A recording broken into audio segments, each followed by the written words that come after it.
तो हेलो दोस्तों, कैसे हैं आप सब। आप सबका स्वागत है मेरे अपने यूट्यूब चैनल सफरन पाथ में। तो दोस्तों, इस वीडियो में मैं पूरा बीआरओ का जो भर्ती प्रक्रिया है, फॉर्म भरने से लेकर एडमिट कार्ड तक। अब एडमिट कार्ड के आगे जितना भी प्रोसीजर है वो तो आप लोग को पता ही है, पर फॉर्म भरने से लेकर एडमिट कार्ड तक जो इतना लंबा समय लगता है, टोटल 6 महीना कभी लग जाता है, कभी 5 महीना लग जाता है। तो इन 5 महीने में होता क्या है हम लोग जो फॉर्म भरते हैं उसके साथ, तो इस वीडियो में मैं कंप्लीट आपको वो समझाऊंगा कि हम लोग का फॉर्म एडमिट कार्ड आने तक क्या क्या प्रोसीजर से गुजरता है और क्या प्रोसीजर है। ठीक है, ये टोटल मैं 6 स्टेप में आपको समझाऊंगा। ये 6 स्टेप इंपॉर्टेंट है और ये 6 स्टेप में ही बीआरओ का हर काम होता है। ठीक है, तो सबसे पहले वीडियो स्टार्ट करते हैं। अगर वीडियो अच्छा लगी तो लाइक करना और हमारे चैनल को ज़रूर से ज़रूर सब्सक्राइब करना। ठीक है, तो सबसे पहले होता है आपका स्टेप 1। स्टेप 1 क्या होता है? स्टेप 1 होता है आपका लास्ट डेट। ठीक है, तो जैसे कि आपको पता है कि अभी जो भर्ती निकली हुई थी क्योंकि फॉर्म का लास्ट डेट तो निकल गया है। एडवर्टीज़ नंबर 01/2026। ठीक है, कौन कौन से पोस्ट की निकली थी? एसकेटी वगैरह, फिर ओईएम, ये सब की जो भर्ती निकली थी, इसकी जो लास्ट डेट थी वो कितनी थी? आपका था लास्ट डेट वो 4 July for normal state and for hill state, जो हिली एरिया है उसका था 19 जुलाई। ठीक है, बेसिक मैं जानकारी दे दे रहा हूँ। तो लास्ट डेट था, उसी के आधार पर मैं वीडियो बना रहा हूँ। ठीक है, तो लास्ट डेट था 4 जुलाई। तो सबसे पहले आपका देखा जाएगा कि फॉर्म जो है आपका 4 जुलाई तक आया या नहीं आया। 4 जुलाई के अगर शाम तक में आपका फॉर्म घुस गया तो फॉर्म आपका एक्सेप्ट होगा। 4 जुलाई के बाद अगर वो 5 जुलाई तक में गया है तो फॉर्म आपका एक्सेप्ट नहीं होगा। किसी भी हालत में फॉर्म एक्सेप्ट नहीं होगा। और 5 जुलाई के मॉर्निंग में अगर गया है, ठीक है, तो फॉर्म एक्सेप्ट नहीं होगा। ठीक है, अब स्टेप 2 के आगे जाते हैं। तो जैसे आपका 5 जुलाई होता है, जैसे आपका 5 जुलाई हो गया तो 5 जुलाई से एक बोर्ड बनना चालू हो जाता है। ठीक है, तो सबसे पहले बोर्ड में क्या होता है? एक बंडलिंग प्रोसेस होता है। सबसे पहले रिजेक्शन में भेज दिया जाता है, एंट्री करके, डेटा एंट्री करके कि ये फॉर्म रिजेक्ट है, ओवर टाइम हुआ। और बाकी जो उससे पहले आ जाता है, क्योंकि 4 जुलाई लास्ट डेट था, तो सारे 4 जुलाई से पहले, मतलब 4 जुलाई तक में जितने भी फॉर्म आता है उसको बंडल में भरा जाता है। बंडल कैसे? बंडल 100 का बंडल हो सकता है या फिर 50-50 का बंडल हो सकता है। अब वो फॉर्म के जो लिफाफा है, क्योंकि कोई कोई जैसे आप भेजता है A4 साइज़ के फॉर्म में भरता है, कोई कोई छोटा भी भरता है, ऐसे टाइप का भरता है, फिर कोई इससे भी बड़ा ऐसे टाइप का भरता है। मतलब 3 टाइप का स्टैंडर्ड साइज आता है लिफाफे का। तो उसके हिसाब से 50-50 और 100-100 के बंडल में फॉर्म भरा जाता है। ठीक है, ये मैं बता रहा हूँ जो एक्सेप्ट हुआ है फॉर्म उसके।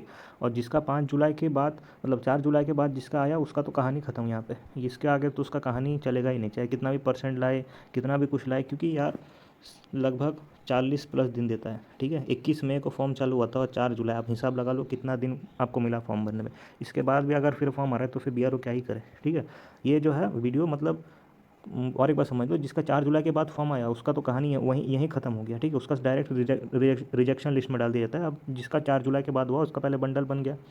अब उसके बाद बंडल वंडल बनने के बाद क्या होता है? आपका पहला एक बोर्ड बैठता है। ये 19 जुलाई को भी लेके, ठीक है, 19 जुलाई का भी लेके, 19 जुलाई पे भी सेम एप्लीकेबल है ये जो चीज़ है, ये जो मैंने 4 जुलाई वाला बोला। अब 19 जुलाई जब एक बार डेट क्लोज हो जाता है उसके बाद आपका क्या होता है? बंडलिंग बैठना, मतलब बंडलिंग चालू होता है। स्टेप 3, पहला बोर्ड बैठता है फॉर्म को। पहला बोर्ड क्या करेगा? आपको सबसे पहले फॉर्म निकालेगा। ठीक है, और एक चीज़ मैं यहाँ बोलना भूल गया, यहाँ पर जो है ना फॉर्म जो भरता है, मतलब बनता है, अगर आपने एसकेटी का फॉर्म भरा तो एसकेटी का अलग बंडल बनेगा। ओईएम का फॉर्म भरा तो ओईएम का अलग बंडल बनेगा। ऐसे ऐसे अलग अलग बंडल बनते हैं। ठीक है, यहीं पे बंडलिंग प्रोसेस में। अब स्टेप 3 में जो है आपका जो फॉर्म है उसको फाड़ के लिफाफा से बाहर निकालेगा। फिर उसमें क्या डालेगा? आपका सीरियल नंबर डालेगा और फिर उसका डेटा एंट्री होगा। और यहीं पर इनिशियल फेज़ बन जाता है कि आपका फॉर्म एक्सेप्ट है या रिजेक्ट है। प्राइमरी होता है ये। ठीक है, ये प्राइमरी होता है। अगर आपने मान लीजिए फ़ोटो ही नहीं लगाया किसी चीज़ में, या फिर आपने थंब वम कुछ नहीं लगाया, इसी कारण इसको बोलता है प्राइमरी। मतलब जो आँख से पकड़ा जाता है कि फॉर्म गलत है, या फिर आपने क्या बोलते हैं, हिंदी इंग्लिश छोड़ के कोई अलग ही भाषा में फॉर्म भर दिया है, या फिर आपने एप्लीकेशन का पूरा पेज ही प्रिंट नहीं कराया, तो ये होता है प्राइमरी। प्राइमरी में यहीं पर आपका एक्सेप्ट और रिजेक्ट हो जाता है। जो सही निकलता है वो फिर आगे भेजा जाता है। ठीक है, आगे कैसा भेजा जाता है? फिर आगे भेज के आपका सेकंड वेरिफिकेशन बोर्ड होता है। सेकंड वेरिफिकेशन में है, उसमें क्या करेगा? आपको फिर से फॉर्म को सारा रिजेक्ट करेगा, जितना भी रिजेक्ट था सबको रिजेक्ट करेगा, और जो एक्सेप्ट है फिर से रिजेक्ट करेगा।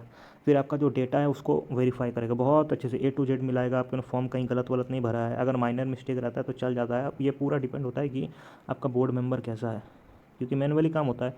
कंप्यूटर होता तो सीधा रिजेक्ट कर देता। बोर्ड मेंबर पर डिपेंड करता है कि आपका माइनर जो है वो लेगा या नहीं लेता। और ये सारा काम कौन करता है? सारा काम करता है बीआरओ के कर्मचारी। बीआरओ के कर्मचारी को अलग से बोर्ड बनाया जाता है जिसमें एलडीसी सब आते हैं, यूडीसी सब आते हैं। ठीक है, इन लोग का एक अलग अलग यूनिट से बुलाया जाता है बोर्ड बैठाने के लिए। ठीक है, तो यहीं पे आपका सेकंड वेरिफिकेशन हुआ। सेकंड वेरिफिकेशन में दोबारा आपका फॉर्म चेक होगा कि सही में एक्सेप्ट है या गलत है। यहाँ पे आपका सब कुछ हो गया। अब यहाँ से जो रिजेक्शन निकलता है उसका आगे क्या निकलता है, और जो एक्सेप्ट होता है उसका क्या प्रोसीजर होता है मैं बता रहा हूँ। उसके बाद जो आपका रिजेक्ट हो जाता है पूरी फॉर्म, उसका फिर और रिजेक्शन रिव्यू बोर्ड बैठता है कि गलती से किसी का फॉर्म तो रिजेक्ट नहीं हो गया, ठीक है। इसी को जांच करने के लिए रिजेक्शन बोर्ड बैठता है। हालांकि वो जो रिजेक्ट आपका 2 बार फॉर्म चेक होने के बाद ही रिजेक्ट हुआ है, पर फिर से और एक रिजेक्शन बोर्ड बैठता है। किसी भी बच्चे का फ्यूचर का सवाल है तो ऐसे तो नहीं छोड़ा जाएगा ना, क्योंकि बीआरओ तो मैं मानता हूँ अगर आपका एडमिट कार्ड आ गया तो आपका 50% सिलेक्शन यही हो गया, ठीक है। तो रिजेक्शन बोर्ड बैठेगा। रिजेक्शन बोर्ड में अगर आपको लगेगा कि यार माइनर कुछ गलती से कारण रिजेक्ट है या फिर कुछ भी गलती से रिजेक्ट हो गया, उसको वापस फिर भेज दिया जाएगा फॉर्म को एक्सेप्टेंस वाले क्राइटेरिया में, ठीक है। और जो पूरी गलती से रिजेक्ट है, जैसे इस बार का बोला हुआ है कि आपका जो एडमिट कार्ड है वो पहला पेज इधर प्रिंट होना चाहिए और इसी पेज के सेकंड में मतलब इसका ऑपोजिट में प्रिंट होना चाहिए। अब कोई बच्चों ने क्या किया होगा, पहला पेज प्रिंट किया, अब दूसरे पेज में दूसरा वाला प्रिंट किया है, तो ये सब कारण में फॉर्म तो आराम से रिजेक्ट होगा। तो यही सब देखा जाएगा रिजेक्शन बोर्ड में। रिजेक्शन बोर्ड रिव्यू करेगा आपका फॉर्म की पूरी गलती से मतलब पूरी रिजेक्ट है या कोई गुंजाइश है एक्सेप्ट होने का। अगर जो होता है उसको भेज दिया जाता है, ठीक है, वापस। उसके बाद स्टेप 6 होता है कि आपका पूरा फॉर्म तो आपका पूरा भाई चेक हो गया, ठीक है। रिजेक्शन बोर्ड भी हो गया, 2 बार फॉर्म चेक हो गया, सब कुछ चेक हो गया। अब आता है का स्टेप नंबर 6। स्टेप नंबर 6 में क्या होता है, आपका कट ऑफ निकाला जाता है कैटेगरी वाइज, क्योंकि तब तक में पता चल जाता है आपका कितना बार टोटल फॉर्म चेक हो गया। आपका हो गया फॉर्म 3 से 4 बार फॉर्म आपका चेक हो गया। 3 से 4 बार में आपको सब कुछ डिटेल पता चल जाता है कि कितने मतलब जनरल कैटेगरी का कितना फॉर्म आया, ओबीसी का कितना आया, एसटी का कितना है, ईडब्ल्यूएस का कौन से कैटेगरी का कितना फॉर्म आया, अगर एसकेटी का कितना आया है, ओईएम का कितना है, ये सब कुछ पता चल जाता है। तो इसके हिसाब से क्या होता है। और एक चीज़ बात, जितना भी फॉर्म ये होता है ना, पूरा जितना भी चेक होता है सबका होता है डेटा एंट्री। ऐसा नहीं होता मुँह जुबानी में काम होता है। अगर किसी बंदे का फॉर्म रिजेक्ट होता है तो प्रॉपर ऑफिसर्स का सिग्नेचर होता है रिजेक्शन लिस्ट में, प्लस रीज़न लिखा जाता है कि किस लिए रिजेक्ट हुआ है, ठीक है। ऐसे नहीं कि रिजेक्ट हो गया तो हो गया, प्रॉपर पूरा डेटा मेंटेन होता है यहाँ पे, ठीक है। उसके बाद आपका जो है कट ऑफ निकाला जाता है।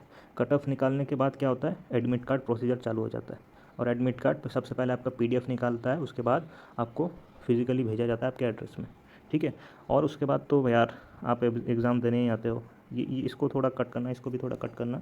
उसके बाद आप तो एग्ज़ाम देने आते हो पुणे में, तो ये होता है प्रोसीजर, ठीक है। मोटा मोटी मैं फिर और एक बार समझा दे रहा हूँ। सबसे पहले होगा आपका लास्ट डेट के बाद जितना भी फॉर्म आता है वो पूरा रिजेक्ट होता है। ऐसा नहीं कि 6 तारीख को या 7 तारीख को है, वो पूरी हो जाता है रिजेक्ट। और जो 4 तारीख से पहले आता है, ठीक है, उसको ही करता है एक्सेप्ट। और यही एप्लीकेबल है जो एक्सेप्शन देता है नॉर्थ ईस्ट के लिए, सेम उसी तरह का। अगर 19 के बाद भी अगर आपका आया तो वो हो जाता है पूरा, 19 के बाद आएगा तो वो हो जाता है पूरा रिजेक्ट, और 19 से पहले आ जाता है तो वो एक्सेप्ट हो जाता है। ऐसे क्राइटेरिया के बाद पहले बंडलिंग होगा। बंडलिंग में आपका छटाई करेगा। छटाई क्या करेगा, आपका ट्रेड वाइज फॉर्म छटाई होगा और 150 के फॉर्म में डिवाइड करेगा, ठीक है। बड़ा फॉर्म रहा तो 50, छोटा फॉर्म रहा तो 100, मतलब एनवलप। उसके बाद पहला बोर्ड बैठता है। बोर्ड आपका सीरियल नंबर अलॉट करेगा, डेटा एंट्री करेगा, रजिस्टर में सब कुछ करेगा, एक्सेप्ट है रिजेक्ट है इनिशियली आपका देख लेगा। थर्ड वाला क्या करेगा, उसको रिचेक करेगा कि पहला बोर्ड सही काम कर रहा है या नहीं है, ठीक है। और वो फिर रिचेक करेगा। और एक मतलब ये लोग जो फाइनल रिजेक्शन लिस्ट भेजते हैं वो रिजेक्शन लिस्ट फिर से चेक होगा कि किस कोई गुंजाइश है कि फॉर्म वापस से एक्सेप्ट होने का, या फिर माइनर अगर कुछ रहा तो फिर से वो एक्सेप्ट में चला जाता है। जो भी थोड़ा सा ही बचता है ना कि हाँ ये एक्सेप्ट हो जाता है या गलती से रिजेक्ट हो गया, इसको वापस क्या भेज देते हैं, ऊपर भेज देते हैं एक्सेप्टेंस लिस्ट में। और जो पूरी रिजेक्ट हो गया कि कोई गुंजाइश ही नहीं, तो वो तो रिजेक्ट ही है, ठीक है। उसके बाद हो जाता है आपका कट ऑफ और उसके बाद आपका निकलता है एडमिट कार्ड। तो ये 6 स्टेप में बीआरओ का जो है पूरा रिक्रूटमेंट प्रोसेस चलता है। ये पूरे 6 स्टेप में चलता है, ठीक है।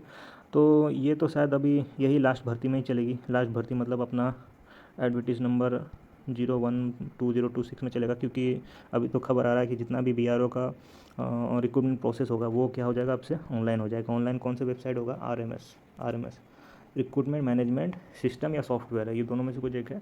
इसी में हो जाएगा आपका पूरा आपसे भर्ती का, ठीक है। तो यही जो है यही आपका लास्ट भर्ती है जो शायद से ऑफलाइन हो। बाकी अब बीआरओ पे डिपेंड है। पर जितना तो कुछ दिन पहले इनका भी ये आया था, इंटरव्यू आया था, जो बीआरओ के डीजीबीआर है उनका भी आया था कि अब से ऑफलाइन होगा। और लग भी रहा है अब ऑफलाइन मतलब ऑनलाइन होगा, सॉरी, अब से ऑनलाइन होगा जितना भी रिक्रूटमेंट है। तो यही है आपका लास्ट। इसके बाद से सब ऑनलाइन हो जाएगा। और ऑनलाइन अगर हो गया तो सब तो वो कंप्यूटर ही कर देगा। कंप्यूटर ही सब करेगा तो फिर आप कोई डिपेंड नहीं होता। इससे ऑनलाइन ऑफलाइन भर्ती में एक पता क्या बेनिफिट रहता है, एक बेनिफिट होता है कि कंपटीशन होता था कम, अब हो जाएगा कंपटीशन। जैसे रेलवे का ग्रुप डी होता है ना, वैसे हो जाएगा कंपटीशन।